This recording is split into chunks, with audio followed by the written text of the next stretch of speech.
पिताजी का बहुत पुराना संबंध था। हमें लगता है जो हमारे पिताजी जनप्रतिनिधि नहीं थे, उससे पहले से मेरे पिताजी का संपर्क इस गांव के लोगों से था, और तब से हम लोग इस स्थल के बारे में जानते हैं, इस स्थल के बारे में जानते हैं। जब पहले हम लोग आते थे तो जैसे लगता था किसी जंगल में, लेकिन मैं बधाई देना चाहूंगा मृत्युंजय सिंह दीपू जी को, इस स्थल को आपने जगा दिया। इंदर सिंह बाबा को और तिवारी जी को बधाई देना चाहूंगा कि इस स्थल को जगाने का काम आप लोगों ने किया है। हम लोगों ने तो सिर्फ सहयोग किया है। हम लोगों का तो काम ही वही है कि जहां विकास नहीं पहुंचा है वहां विकास पहुंचाना है। आदरणीय प्रधानमंत्री नरेंद्र मोदी जी के प्रेरणा से, आदरणीय मुख्यमंत्री योगी आदित्यनाथ महाराज जी की प्रेरणा से हम लोगों को हर जगह विकास पहुंचाना है। ये तो हमारी जिम्मेदारी है, हमें करना है और आगे भी करना है। लेकिन मैं कहना चाहूंगा कि देश और समाज के लिए सभी काम करते हैं। वर्तमान स्थिति क्या है आपने पहले भी देखा है और आज भी आप देख रहे हैं। पहले क्या था और आज क्या है, इसको आकलन करने का समय फिर से आ गया। आजादी से पहले और आजादी के बाद इन चीजों को भी समझने की जरूरत है। अगर हम अपने इतिहास को नहीं जानते हैं तो हमें अपने इतिहास को जानने की जरूरत है। अगर हम अपना भविष्य अच्छा चाहते हैं तो हमें अपने इतिहास को जानने की जरूरत है, और जो अपने इतिहास को नहीं जानेगा उसका भविष्य अच्छा तो हो नहीं सकता। अगर हमने अपने इतिहास को समझा, अपने इतिहास को जाना, तो जरूर हमारा भविष्य भी अच्छा होगा। इसलिए मैं कहना चाहता हूं कि बहुत से लोग भूल जाते, बहुत से लोग अपने पुराने इतिहास को याद नहीं करते कि आजादी से पहले इस देश के साथ क्या अत्याचार हुआ था। आजादी के बाद जिन सरकारों ने देश में सरकार चलाई, उन लोगों ने इस देश के लोगों के साथ कितना अत्याचार किया था, इस चीज को भी समझने का समय आ गया है।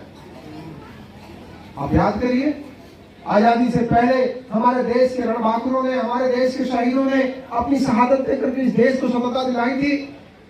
महान पुरुषों ने अपना पूरा जीवन इस भारत माता के लिए समर्पित कर दिया था। उनका सपना क्या रहा होगा, उनकी सोच क्या रही होगी। लेकिन आजादी के बाद देश को क्या मिला? सरकारें सिर्फ यही कहती रही कि देश का हम विकास कर देंगे, देश से गरीबी को मिटा देंगे, देश को आगे ले जाएंगे, लेकिन कहीं कुछ दिखाई नहीं दिया। देश का गरीब गरीब होता चला गया और देश बहुत पीछे चला गया। देश हमारा हिस्सा, भारत का हिस्सा जो हमारा जम्मू कश्मीर जिसको हम लोग कहते हैं, हमारा हिस्सा पाकिस्तान ने कब्जा कर लिया, हमारा हिस्सा चाइना ने कब्जा कर लिया। सरकारों ने कोई जवाब नहीं दे पाए, सरकारें कोई जवाब नहीं दे पाई। और जम्मू कश्मीर में आजादी के बाद 370 की धारा लगा करके 2 निशान, 2 प्राविधान, 2 नियम बना दिए गए, 2 झंडे बना दिए गए। ये क्या उचित था? ये उचित नहीं था। ये समझने का विषय है कि आपके भारत माता को खंडित कर दिया गया, और खंडित ही नहीं किया गया, देश में जातिवाद, देश में धर्मवाद इतना फैला दिया गया, लोगों को डराया गया, लोगों को धमकाया गया और जाति जाति को बांटने का काम किया।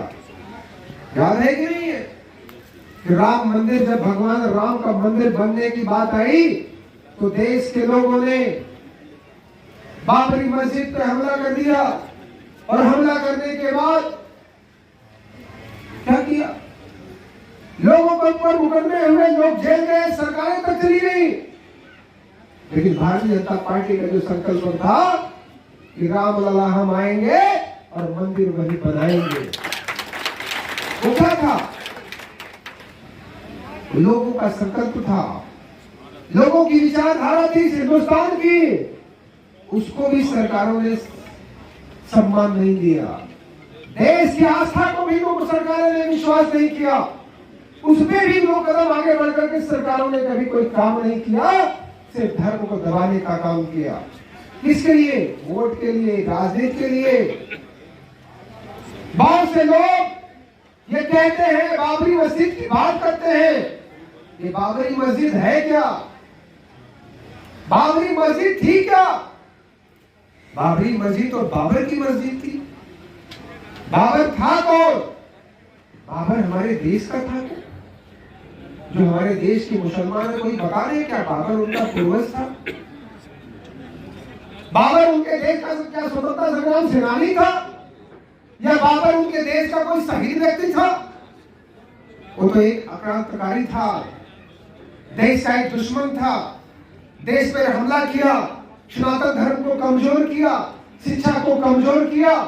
अयोध्या में भगवान श्री राम के मंदिर को तोड़ करके वहां बाबरी मस्जिद बना दी। कोर्ट ने फैसला किया, 500 साल तक लोग संघर्ष करते रहे।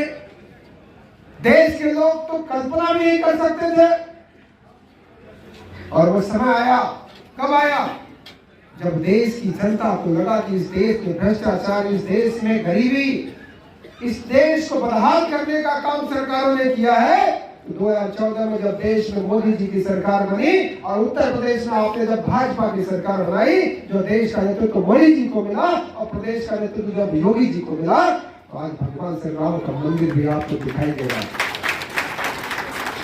जो कल्पना भी नहीं कर सकते थे कि भगवान श्री राम का अयोध्या में मंदिर बन जाएगा। अरे अभी तो शुरुआत हुई है, अभी तो ये शुरुआत है, अभी तो मंदिर देखते जाइए। अभी तो बाबा विश्वनाथ भी ये कह रहे हैं, नंदी जी भी इंतजार कर रहे हैं कि हमारा भी अब बाबा अंदर है, वहां भी बाबा का मंदिर है, आने वाले समय में वहां भी बाबा का मंदिर बनेगा। ये मोदी योगी के युग में हो सकता है, ये मोदी जी और योगी जी के युग में हो सकता है। और भगवान कृष्ण जी भी कह रहे हैं कि अब तो हमारी भी बारी है, हमारा भी समय आ गया है, मोदी और योगी के युग में हमारा भी भव्य मंदिर बनेगा। अरे पहले भी सरकारें कर सकती थी, क्योंकि ये